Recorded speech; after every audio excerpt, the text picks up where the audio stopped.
ഓണക്കാല വിൽപ്പനയിലെ ലാഭവിഹിതത്തിൽ നിന്ന് 25 ലക്ഷം രൂപ തൊഴിലാളികൾക്ക് വിതരണം ചെയ്ത തൊടുപുഴ മഹാറാണി വെഡിംഗ് കളക്ഷൻസ്. ഓണം ബോണസ് നൽകിയത് കൂടാതെയാണ് ഓണക്കാല വിൽപ്പനയിലെ ലാഭവിഹിതത്തിന്റെ ഒരു ഭാഗം തൊഴിലാളികൾക്ക് പ്രോത്സാഹനമെന്ന നിലയിൽ നൽകിയത്. തൊഴിലാളികൾക്കും അവരുടെ കുടുംബത്തിനും ആയി നിരവധി സേവന പ്രവർത്തനങ്ങൾ തുടർന്നും കമ്പനി നടപ്പിലാക്കുമെന്ന് Atlas Maharani group chairman and managing director Riyas V A അറിയിച്ചു. നിങ്ങൾ ഓരോരുത്തരുടെയും ആത്മാർത്ഥത നിറഞ്ഞ പ്രവർത്തനം ഒന്നുകൊണ്ട് തന്നെയാണ് മഹാറാണിക്ക് ഇനി അച്ചീവ്മെന്റ് സാധിച്ചതും.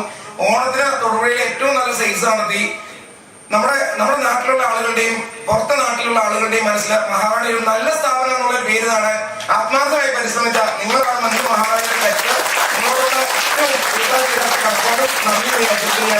സീറോ കംപ്ലൈന്റോട് കൂടിയ ഒരു ഓണം നമുക്ക് ഇത്തവണ ആഘോഷിക്കണം എന്നാണ് പറഞ്ഞിരുന്നത്. 100%